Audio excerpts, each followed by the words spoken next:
All right, welcome back to another reading. We're going to read from a book from an Atlantean king.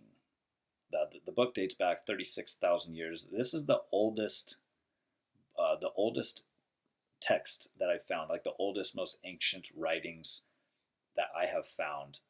After, from all the crazy books I've ordered and researched and found, this is the oldest one. It is called the Emerald Tablets of Thoth, or Thoth, who is actually mostly known as an Egyptian god, but he originally came from Atlantis. And after the global flood, he began relaunching civilizations and trying to raise humanity to a higher level of consciousness after they had been completely wiped out by the flood.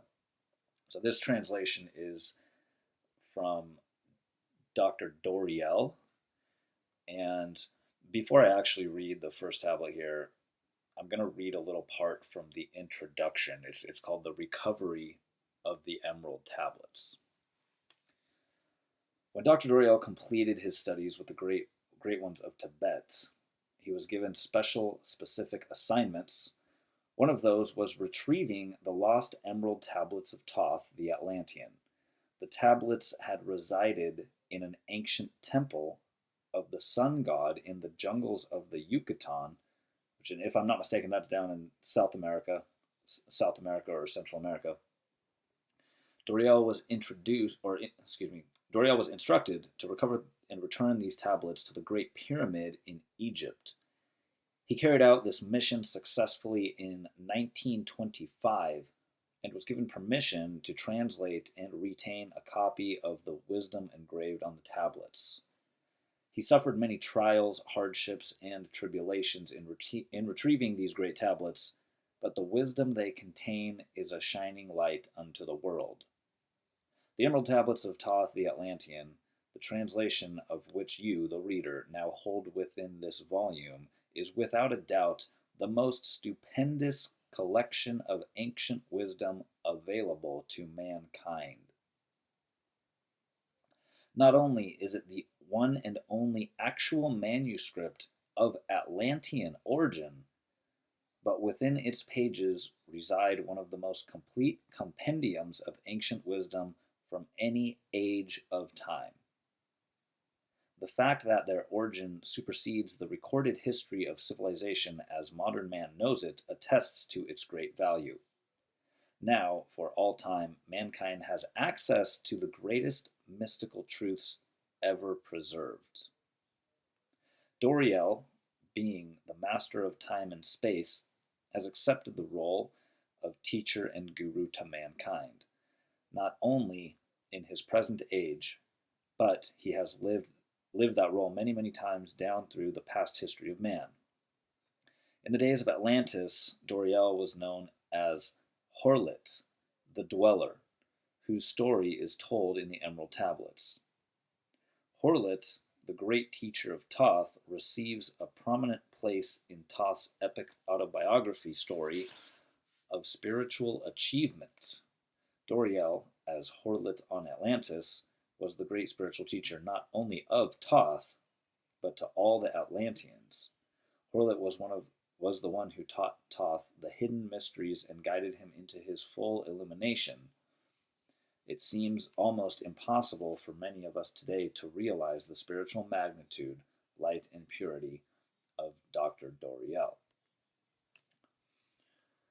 All right, so that was how he recovered them. So apparently this knowledge has just been passed down from generation to generation and kept secret. And it wasn't until pretty recently that it's been put out on the internet. You can order the book on Amazon, all that stuff. So, all right, let's go. We're going to skip ahead to the preface.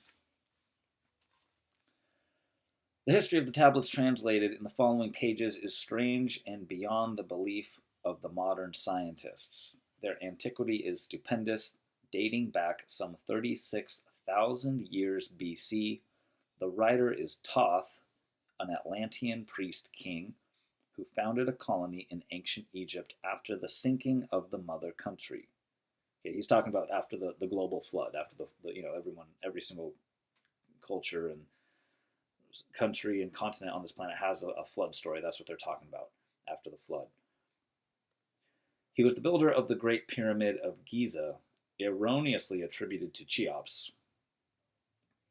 In it, he incorporated his knowledge of the ancient wisdom and also securely secreted records and instruments of ancient Atlantis.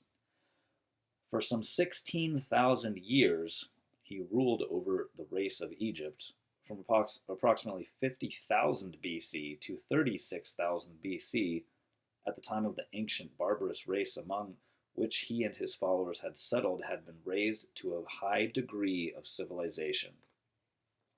Thoth was an immortal, that is, he had conquered death, passing only when he willed, and even then not through death. His vast wisdom made him ruler over the various Atlantean colonies, including the ones in South and Central America. When the time came for him to leave Egypt, he erected the Great Pyramid over the entrance to the great halls of Amenti, placed in it his records and appointed guards for his secrets from among the highest of his people. In later times, the descendants of these guards became the pyramid priests, while Thoth was deified as the god of wisdom, the recorder, by those in the ages of darkness which followed his passing. In legend, the halls of Amenti became the underworld, the halls of the gods, where the souls passed after death for judgments. During later ages, the ego of Thoth passed into the bodies of men in the manner described in the tablets. As such, he incarnated 3 times, in his last being known as Hermes the Thrice Born. So as we read through this, keep in mind that Thoth was known all around the world, but the people in different continents had a different name for him, and people in different generations had different names for him because of all the different languages people spoke. So the Greeks called him Hermes, the Egyptians called him Thoth, the South Americans called him Quetzalcoatl, the Romans called him Mercury. So he has all these different names, and even there's even more than that. So just keep that in mind. That all these Greek mythology gods and stuff, they're all connected to this. They all come from the same source. In this incarnation, he left the writing known to modern occultists as the Emerald Tablets, and later, in far lesser exposition of the ancient mysteries. The tablets translated in this work are 10 of 12, which are left in the Great Pyramid in the custody of the pyramid priests. The 10 are divided into 13 parts for the sake of convenience. The last 2 are so great and far-reaching in their import that at present it is forbidden to release them to the world at large. However, in those contained herein are secrets which will prove of inestimable value to the serious student. They should be read not once but 100 times, for only thus can the true meaning be revealed. A casual reading will give glimpses of beauty, but more intensive study will open avenues of wisdom to the seeker. But now a word as to these mighty secrets came to be revealed to modern man after being hidden for so long. Some 1,300 years BC, Egypt, the ancient Kem, was in turmoil, and many delegations of priests were sent to other parts of the world. Among these were some of the pyramid priests who carried with them the emerald tablets as a talisman by which they could exercise authority over lesser advanced priestcraft of races descended from other Atlantean colonies. The tablets were understood from legend to give the bearer authority from Thoth. The particular group of priests bearing the tablets immigrated to South America, where they found a flourishing race, the Mayas, who remembered much of the ancient wisdom. Among these priests settled and remained In the 10th century, the Mayas had thoroughly settled Yucatan, and the tablets were placed beneath the altar of one of the great temples of the sun god. That might have been Teotihuacan. I visited that place. I posted on YouTube on this channel a couple years ago. I went down there and I climbed up there. After the conquest of the Mayas by the Spaniards, the cities were abandoned and the treasures of the temples forgotten.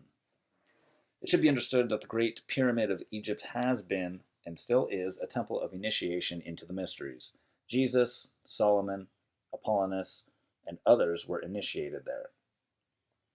The writer, who has a connection with the Great White Lodge, which also works through the pyramid priesthood, was instructed to recover and return to the Great Pyramid the ancient tablets. This, after adventures which need not be detailed here, was accomplished.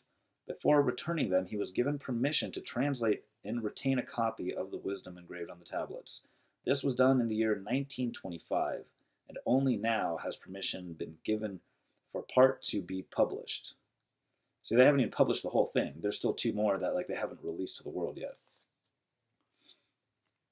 I think these guys, the people that do this, they call themselves the Brotherhood of the White Temple. They got a location, they say, in Colorado. Maybe I'll do that for one of my next videos. I'll go there and try to find these people and be like, yo, release these two freaking tablets. It is expected that many will scoff, yet the true student will read between the lines and gain wisdom. If the light is in you, the light which is engraved in the tablets will respond. Now a word as to the material aspect of the tablets. They consist of 12 tablets of emerald green, formed from a substance created through alchemical transmutation. They are imperishable, resistant to all elements and substance. In effect, the atomic and cellular structure is fixed, no change ever taking place. In this respect, they violate the material law of ionization.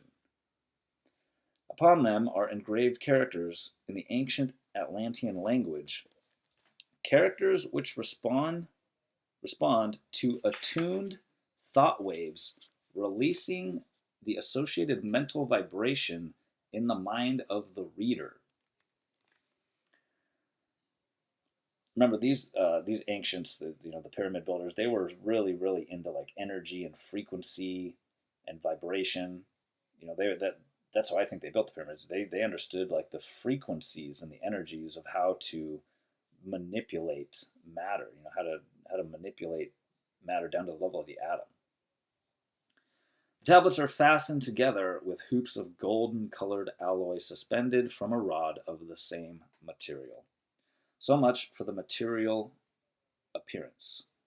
The wisdom contained herein is the foundation of the ancient mysteries, and for the one who reads with open eyes and mind, his wisdom shall be increased 100-fold. Read, believe or not, but read, and the vibration found therein will awaken a response in your soul. Okay, that was the preface. So lots of references just in the preface to very, very highly advanced technology. All right, let's go into Tablet 1. The history of Thoth the Atlantean. I, Thoth, the Atlantean master of mysteries, keeper of records, mighty king, magician, living from generation to generation, being about to pass into the halls of Amente, set down for the guidance of those that are to come after these records of the mighty wisdom of the great Atlantis. In the great city of Kior on the island of Undal, in a time far past, I began this incarnation. Not as the little men of the present age did the mighty ones of Atlantis live and die, but rather from aeon to aeon they renew their life in the halls of Amente, where the river of life flows eternally onward. 100 times 10 I have descended the dark way that led to the light, and as many times have I ascended from the darkness into the light, my strength and power renewed. So I think they had like regeneration chambers where they could just regenerate their bodies. Um, there's a lot of secret space program whistleblowers on the internet right now that are blowing the whistle about regenerative medicine technology, that age regression technology, stuff like that. Corey Good talks about it. What's the other guy's name? Emery Smith also talks about it, and they straight up say that there's a big cover up within the secret space program and the shadow government, that they do not want this information released to the people.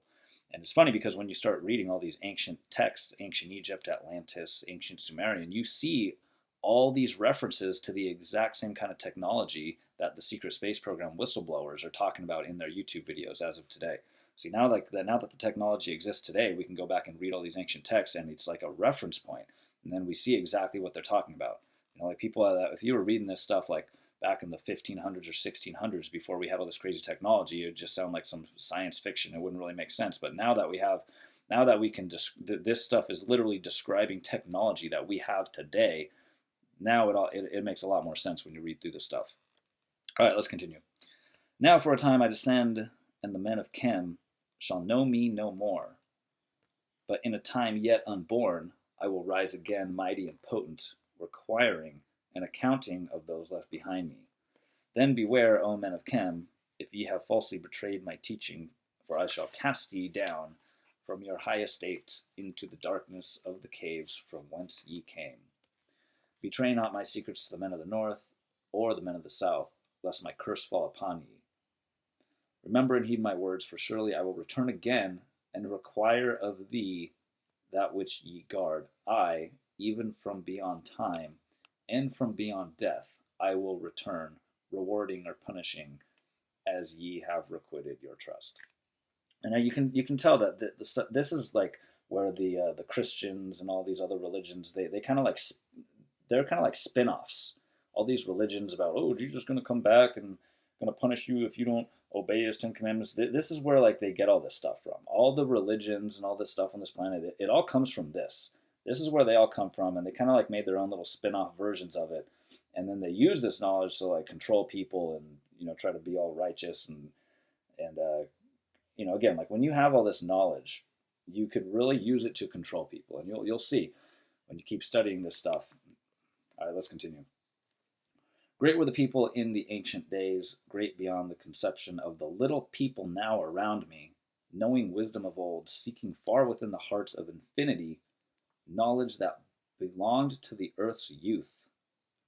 Wise were we with the wisdom of the children of light who dwelt among us. Strong were we with the power drawn from the eternal fire of all these greatest among the children of men was my father Thoth, keeper of great, or excuse me, Thoth was the keeper of the great temple, the link between the children of light who dwelt within the temple and the races of men who inhabited the 10 islands. If I'm not mistaken, when he Thoth, I think this is Enki in the ancient Sumerian creation story. Because Enki was the father of Thoth in all the ancient Sumerian tablets and cylinder seals and all that stuff that's been translated. So remember, all this stuff is connected. Everything is connected to Atlantis. You know that saying people say, all roads lead to Rome? Well, really, all roads lead to Atlantis and to the Anunnaki.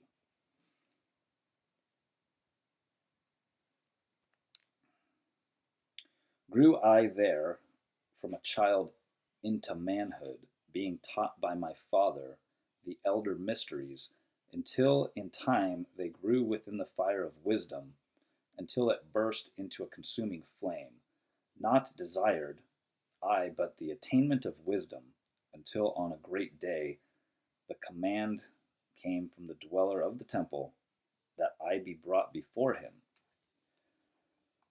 Few there were among the children of men who had looked upon the mighty face and lived, far not as the sons of men are the children of the light when they are not incarnate in a physical body.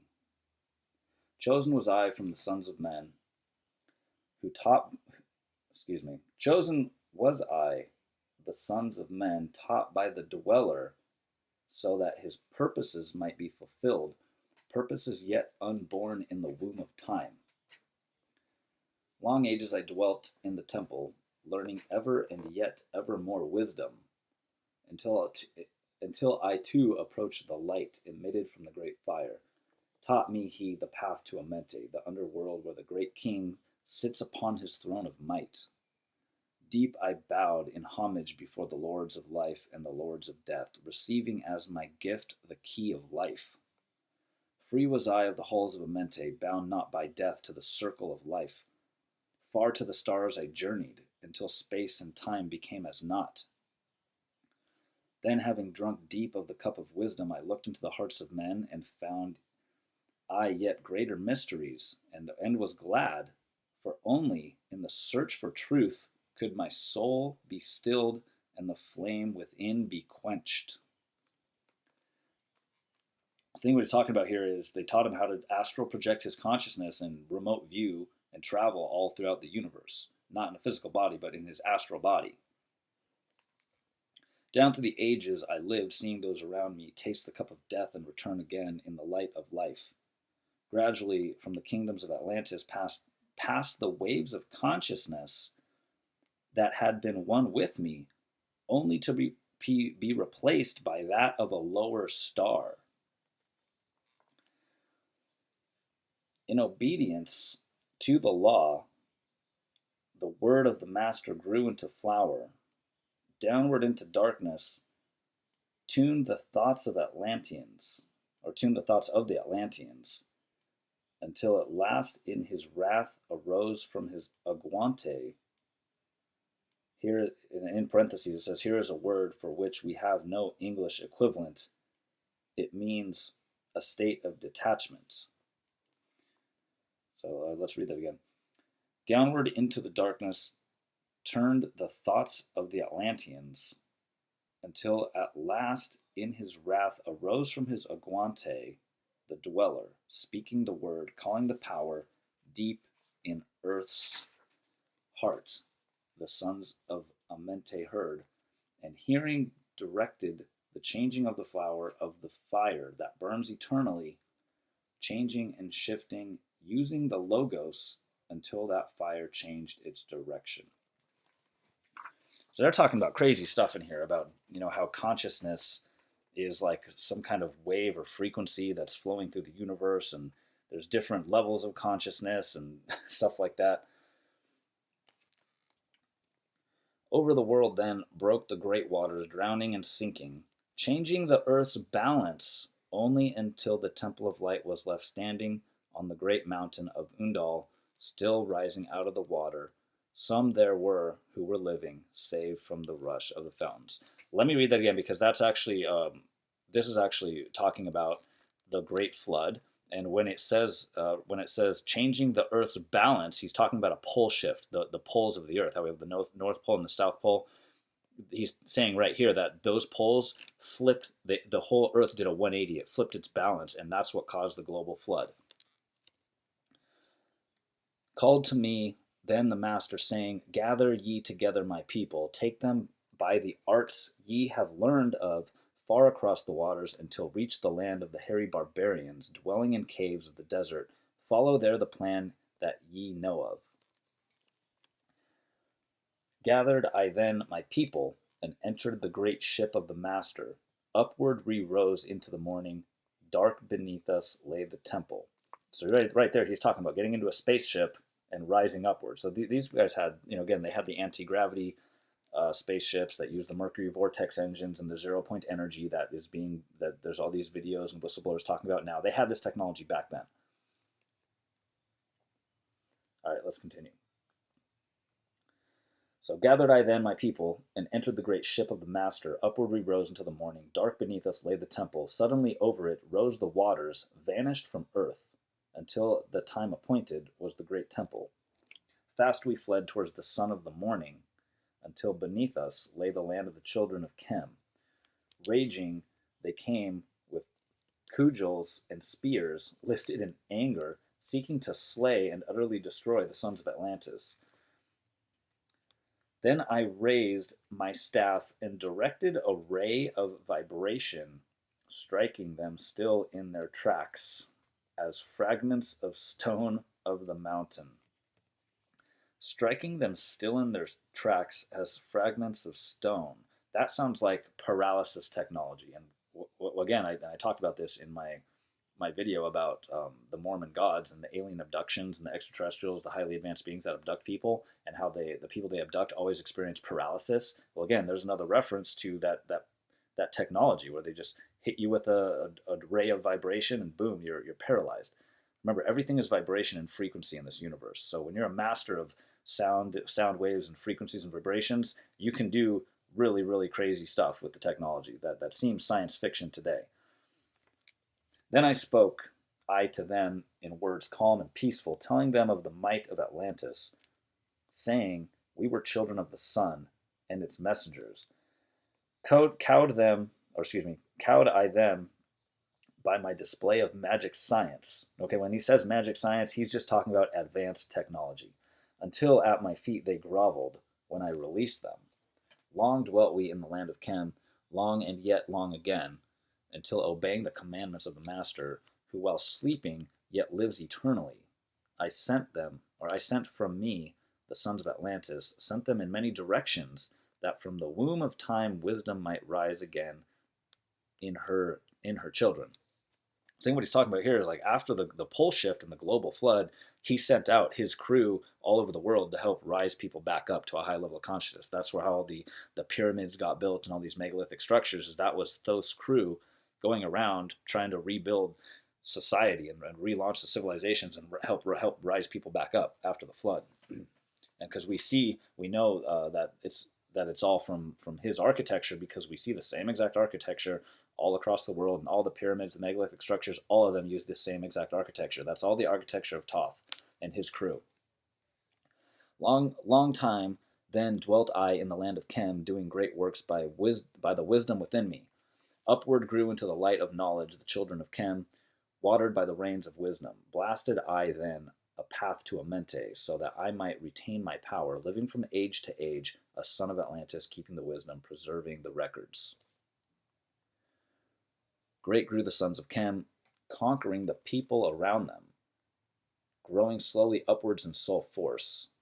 Now for a time I go from among them into the dark halls of Amenti, deep in the halls of earth, before the lords of the powers, face to face once again with the dweller. Raised I high over the entrance a doorway, a gateway leading down to Amente. Few there would be with courage to dare it. Few pass the portal to dark Amente, raised over the passage. I, a mighty pyramid, using the power that overcomes earth force, which is gravity. Again, remember they had anti-gravity technology. They had already mastered anti-gravity technology way back then. He says it right here. Deep and yet deeper placed I a force house or chamber. From it carved I a circular path, reaching almost to the great summit. There in the apex set I the crystal, sending the ray into time-space, drawing the force from out of the ether. That's another reference to zero-point energy, drawing the force out of the ether. That's zero-point energy technology. He's describing it. Drawing the force from the ether, concentrating upward the gateway to Amente.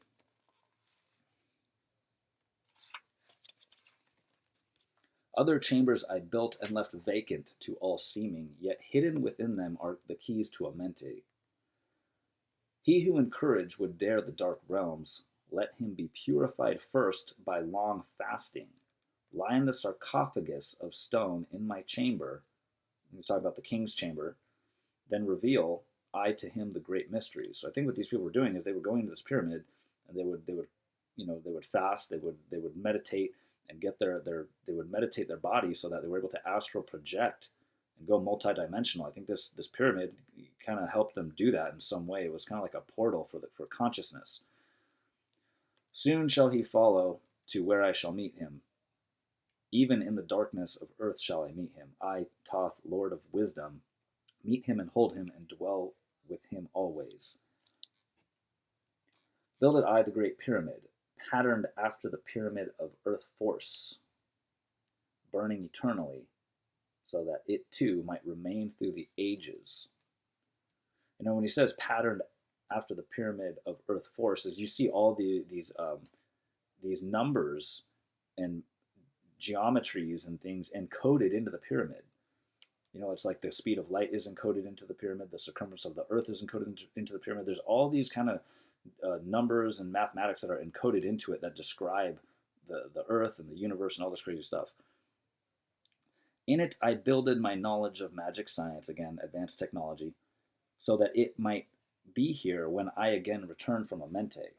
I, while I sleep in the halls of Amente, my soul roaming free, will incarnate, dwell among men in this form or another. And that's where, you know, again, we're talking about his different incarnations. Hermes, the thrice born. I think he's talking about he probably incarnated 3 times into 3 different bodies, and that's where he gets the name Hermes, the thrice born, or the thrice great, by the Greeks. Emissary on earth am I of the dweller, fulfilling his commands so man might be lifted. Now return I to the halls of Amenti, leaving behind some of my wisdom. Preserve ye, and keep ye the command of the dweller. Lift ever upwards your eyes towards the light. Surely in time ye are one with the Master. Surely by right ye are one with the Master. Surely by right ye are one with the all. Now I depart from ye. I know my commandments. Keep them. Now I depart from ye. Know my commandments. Keep them and be them. And I will be with you, helping and guiding you into the light. Now before me opens the portal. Go I down in the darkness of night. All right, that was the end of Tablet 1. All right, this is Tablet 2, the Halls of Amenti. Deep in the earth's heart lie the halls of Amenti, far neath the island of the sunken Atlantis. Halls of the dead and halls of the living, bathed in the fire of the infinite all. Far in a time past, lost in the space-time, the children of light looked down on the world, seeing the children of men in their bondage, bound by the force that came from beyond. Knew they that only by freedom from bondage could man ever rise from the earth to the sun.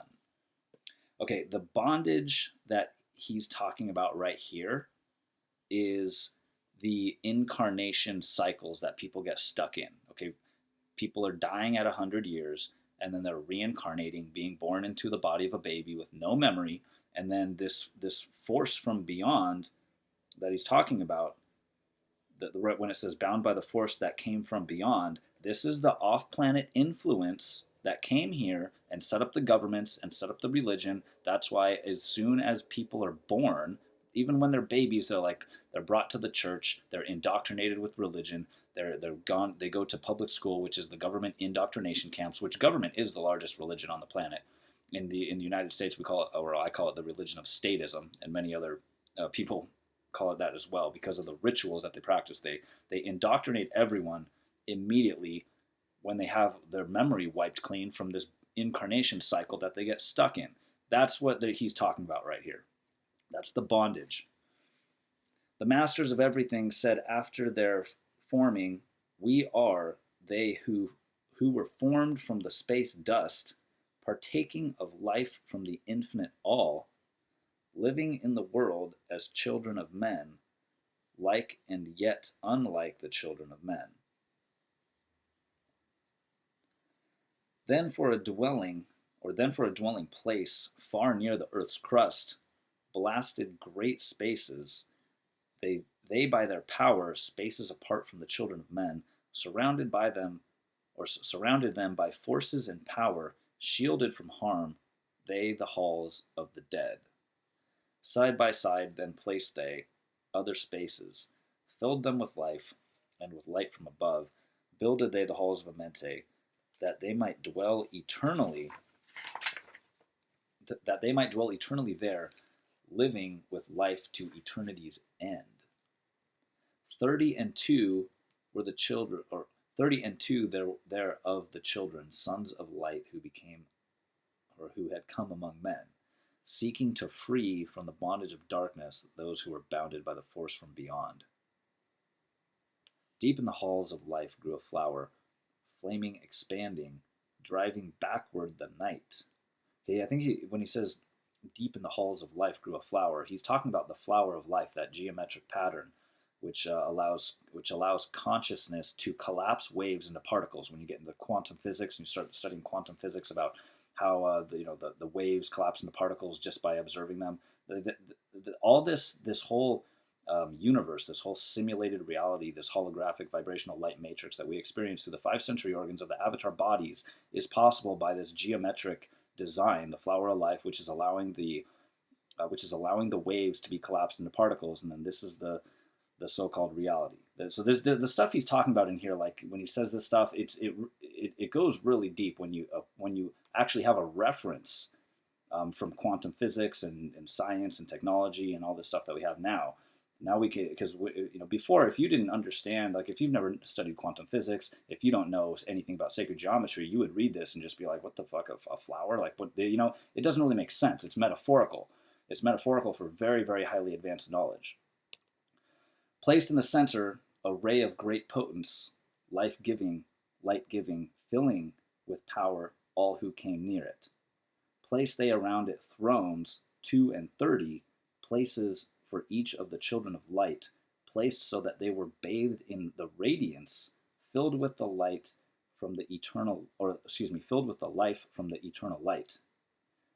Their time after time placed there first created bodies, so that they may be filled with the spirit of life. Okay, right there's another reference to more highly advanced technology. They're talking about creating their own bodies. They're talking about like cloning, genetics, biotechnology. They were talking about straight up creating their bodies and then consciously incarnating into them. Much different than the way people are just, incarnating now, is stuck in the bondage, the incarnation loops where they die at 100 years and then they incarnate with their memory wiped clean into babies. See, they didn't do this back then. They created their bodies and they could incarnate without losing their memory. That's how they overcame death. 100 years out of each 1,000 must the life-giving light flame forth on their bodies, quickening awakening of the spirit of life. There in the circle from aeon to aeon sit the great masters, living a life not known among men. There in the halls of life they lie sleeping, free flows their souls through the bodies of men. Time after time, while their bodies lie sleeping, incarnate they in the bodies of men, teaching and guiding onward and upward, out of the darkness into the light. So he's talking about these highly advanced beings that are still here, like consciously incarnating into bodies, still doing the work, still trying to help people rise up. There in the hall of life, filled with their wisdom, known not to the races of man, living forever neath the cold fire of life, sit the children of light. Times there are when they awaken, come from the depth to the lights among men, infinite they among finite men. He who by progress has grown from the darkness, lifted himself from the night into light, free is he made of the halls of Amente, free of the flower of light and of life, guided by wisdom and knowledge, passes from men to the master of life. There he may dwell as one of the masters, free from the bonds of darkness and night. Seated within the flower of radiance sit 7 lords from the space-time above us. Helping and guiding through infinite wisdom, they pass through time of the children of men. Mighty and strange, they veiled with their power, silent, all-knowing, drawing the life force, different, yet one with the children of men, I different, yet one with the children of light. Custodians and watchers of the force of man's bondage, ready to loose ready to loose when the light has been reached. First and most mighty sits the veiled presence, Lord of the Lords, the infinite nine, over the others from each cosmic cycle, weighing and watching the progress of men. Okay, when he's talking about the cosmic cycles, I think he might be referring to the like how the Mayans, they have this big calendar about these giant cosmic cycles that we go through. It has to do with the precession of the equinoxes. It's like 26,000 year cycle, and there's these um, different cycles where humanity is like rising up and down from different levels of consciousness in the Mayan calendar. So I think that's what he's talking about, is these cycles, cosmic cycles. Under he sits the lords of the cycles, 3, 4, 5, and 6, 7, 8, each with his mission, each with his powers, guiding, directing the destiny of man. There sit they, mighty and potent, free of all time and space, not of this world they, yet akin to it. Elder brothers they, of the children of men, judging and weighing, they with their wisdom, watching the progress of light among men. There before them was I, by the dweller, watched him bend with one from above. Then from he came forth a voice saying, Great art thou, Thoth, among children of men. Free henceforth the halls of Amente, master of life among children of men. Taste not of death except as thou will it. Drink thou of life to eternity's end. Henceforth forever is life, thine for the taking. Henceforth is death at the call of thy hand. So he's talking about how these people were so advanced that they could choose when they wanted to die, or they could choose when they wanted to leave one body and incarnate into another. Dwell here or leave here when thou desireth, free as Amente to the Son of Man. Take thou up life in what form thou desireth. Children of the light that has grown among men, choose thou thy work, for all souls must labor, never be free from the pathway of light. One step thou hast gained on the long pathway upward, infinite now is the mountain of light. Each step thou taketh but heightens the mountain, all of thy progress but lengthens the goal.